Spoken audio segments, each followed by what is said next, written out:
જય શ્રી કૃષ્ણ મિત્રો. આજે આપણે બધાને ભાવતા એવા બટાકાવાળા તૈયાર કરી લઈશું. એની માટે મેં આ 2 બાફેલા બટાકા લઈ લીધા છે. હાથેથી મેશ કરી લઈશું. આ રીતે બટાકાને આપણે વરાળેથી બાફીશું ને તો આપણું પૂરણ ઢીલું નહીં થઈ જાય. એટલે આપણે બટાકાને વરાળે બાફીશું અથવા તો વહેલા બાફીને ઠંડા થવા દઈશું. ટેસ્ટ મુજબ મીઠું, 5 ચમચી હળદર, અડધી ચમચી ગરમ મસાલો, 1 ચમચી ધાણા જીરું, અડધી ચમચી ખાંડ, આદુ મરચાં લસણની પેસ્ટ, લીંબુનો રસ લઈ લઈશું, લાલ મરચું પાવડર ઉમેરીશું અને હાથેથી બધું બરાબર મિક્સ કરી લઈશું. ટેસ્ટી અને ચટપટા બટાકા વડા આપણા તૈયાર થશે. તમે લીંબુના રસની જગ્યાએ આમચૂર પાવડર પણ લઈ શકો છો.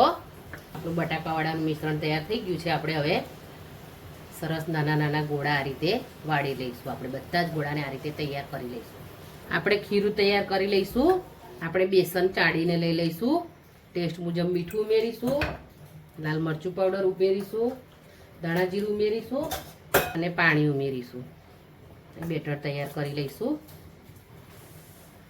5 ચમચી ખાવાનો સોડા ઉમેરીશું, થોડું પાણી ઉમેરી 1 ચમચી જેટલું અને બેટરને હલાવી લઈશું.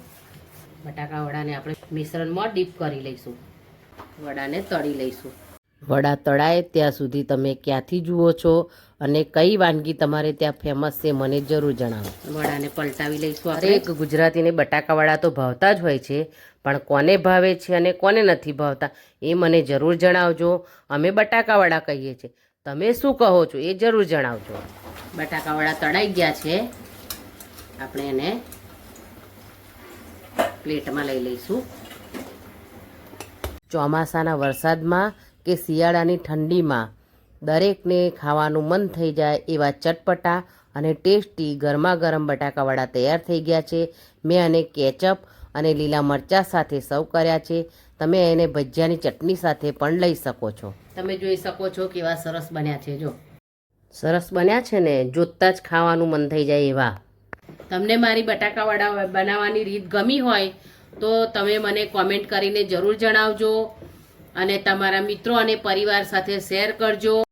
અને કોમેન્ટમાં કંઈ ન લખો તો જય શ્રી રામ જરૂર લખજો. હજુ સુધી મારી ચેનલ ભાવનાસ કિચનને સબસ્ક્રાઈબ ના કરી હોય તો જરૂર કરજો. આપણે ફરી મળીશું. ત્યાં સુધી થેન્ક્સ ફોર વોચિંગ.